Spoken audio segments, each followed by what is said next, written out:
అందుకే 1000 రూపాయలు పింఛన్ మేము ఇస్తాం ఖచ్చితంగా. కాబట్టి తెలంగాణ వచ్చింది, ఒక్కసారి కారు గుర్తు వేసుకుందాం. కారు గుర్తు వేసుకుంటే జై జై తెలంగాణ, జై తెలంగాణ, జై తెలంగాణ.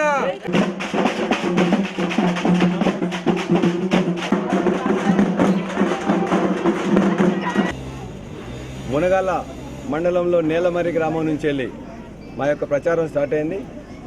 ప్రచార ప్రారంభంలోనే అద్భుతంగా నేలమర్రి గ్రామం యావత్తు కదిలి వచ్చి పిల్ల పాపల తేడా లేకుండా, వృద్ధులు యువకులనే తేడా లేకుండా, మహిళలు అనే తేడా లేకుండా అందరూ వచ్చి సాదరంగా స్వాగతం పలికారు. వారి యొక్క అపూర్వ స్వాగతంతోనే వారే చెప్పారు, సమస్యలు తెలుసు మాకు, సమస్యలను ఎవరు సాధిస్తారో తెలుసు, మీరు చెప్పనకండి, మీకు చెప్పనాల్సిన అవసరం లేదు, మాకు తెలంగాణ వచ్చింది, ఈసారి తెలంగాణకి ఓటు గుద్దుతాం, కారు గుర్తుకే ఇస్తాం. కాబట్టి వాళ్ళు చెప్పారు, మాధవరం సమస్య ఉన్నది, సాగునీటి సమస్య కాకుండా మంచినీటి సమస్య ఉన్నది, వాటన్నిటిని కూడా తీర్చడానికి తెలంగాణ వస్తేనే చేస్తామని.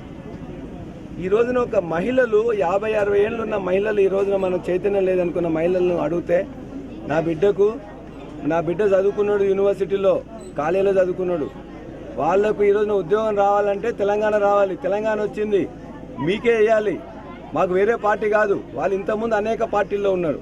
ఇతర పార్టీల భేదం లేకుండా గ్రామాలకు గ్రామాలు, వాడలకు వాడలు, వీధులకు వీధులు మొత్తం కూడా ఈ రోజున గులాబీమయం అయిపోతున్నది. కార్యకర్తలు లేరనుకుని ఇంతకుముందు చాలామంది చెప్పారు, కార్యకర్తలు ఒక్కసారి వాళ్ళని వచ్చి చూడమని చెప్పండి.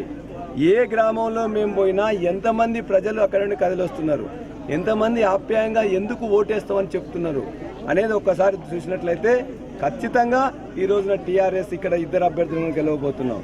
రాబోయే ప్రభుత్వంలో జూన్ తర్వాత ఏర్పడే తెలంగాణలో తెలంగాణ రాష్ట్ర సమితి ప్రభుత్వంలో ఇక్కడ కోదాడ నియోజకవర్గ అభ్యర్థి శశిధర్ రెడ్డి గారు శాసనసభ్యునిగా ఎన్నికై ఖచ్చితంగా తన పాత్ర వహిస్తాడు.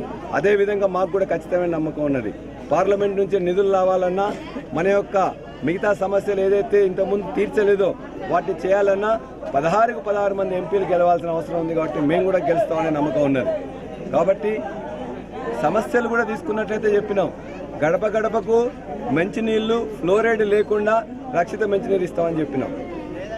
ఎకరాకి ప్రతి ఎకరాకి ఉన్నది కాకుండా మాధవరం రిజర్వాయర్ ఏదైతే చెరువులు చేసి అక్కడ నుండి 12 గ్రామాలకు ఇంతకుముందు కాంగ్రెస్ ప్రభుత్వం బాగా బలవంతులు అనుకున్న మంత్రి ఉన్న వీళ్ళు కూడా ఇంతవరకు పట్టించుకోలేదు. వాగ్దానాలు చేశారు, నిధులు ఇచ్చామన్నారు, మరి ఏమైంది ఇంతవరకు అంటే ఏం చేయలేదు. కాబట్టి మాధవరం రిజర్వాయర్ ఏదైతే ఉందో దాన్ని ఖచ్చితంగా చేస్తామని, ఎకరాకు నీళ్ళు ఇస్తామని కూడా చెప్తున్నాం. వృద్ధులకు పెన్షన్లు మేము అనగానే అంటారు, మేము పోగానే అంటారు, మాకు 200 వస్తానే ఏ మూలో సరిపోతుంది, ఒక్కసారి బస్ ఎక్కి దిగితే అయిపోతానే 100 రూపాయలు, మళ్ళీ ఒకసారి ఏదైనా పోదామంటే పైసలు మిగులుతలేవంటారు. 1000 రూపాయలు అనేది వాళ్ళకి గౌరవంగా ఉంటుందని చెప్తే వాళ్ళే మొత్తం దీవెనలు ఇచ్చారు మాకు. వికలాంగులు వాళ్ళ చూస్తే మరీ ఇబ్బందిగా ఉన్నది. వాళ్ళు కూడా చెప్పారు, మేము 1500 ఖచ్చితంగా ఇస్తామని చెప్పారు. ఏ సమస్యను తీసుకున్నా మా యొక్క ప్రణాళిక చక్కగా ఉంది. కాబట్టి అందరి యొక్క ఆదరణ, ప్రతి అక్కడ అంగన్వాడీ టీచర్లతో ఇప్పుడే మాట్లాడినాం, వాళ్ళు కూడా చెప్తున్నారు, ఇప్పటిదాకా మేము అనేక పార్టీలకు ఓట్లు వేసినాం, ఈసారి మాత్రం మీకే ఇస్తామని. ముస్లిమ్స్ దగ్గరికి పోయినాం, ముస్లిమ్స్ అన్నారు ఇంతవరకు మా బడ్జెట్ ఎంత అంటే 50 కోట్లు 100 కోట్లు, ఇంతకుముందు ఏం చేసేవాళ్ళు, మేము షాదీఖానాలు కడతాం, లేకపోతే మేము ఎక్కడ పోతా ఉన్నారు. మేము షాదీఖానాలు ఒకటే కాదు, వక్ఫ్ భూములు ఎవరైతే ఆక్రమించుకున్నారో అన్నిటిని మళ్ళీ తిరిగి తీసుకుంటాం. వక్ఫ్ చట్టానికి ఏదైతే ఉందో జ్యుడిషియల్ అధికారాలు ఇస్తాం, 1000 కోట్లు ఇస్తామని చెప్పినాం ముందుగానే. కాబట్టి అన్ని వర్గాలు, ముస్లిమ్స్ కానీ, క్రిస్టియన్స్ కానీ, దళితులు కానీ 3 లక్షలకు కట్టి ఇల్లు ఫ్రీగా ఇస్తా అని చెప్తున్నాం. 3 లక్షల రూపాయలు పెట్టి ఇల్లు కట్టిస్తే ఒక్క పైసా ఎవరు పెట్టకుండా 2 బెడ్రూమ్లో ఇల్లు కట్టిస్తామని చెప్తున్నాం.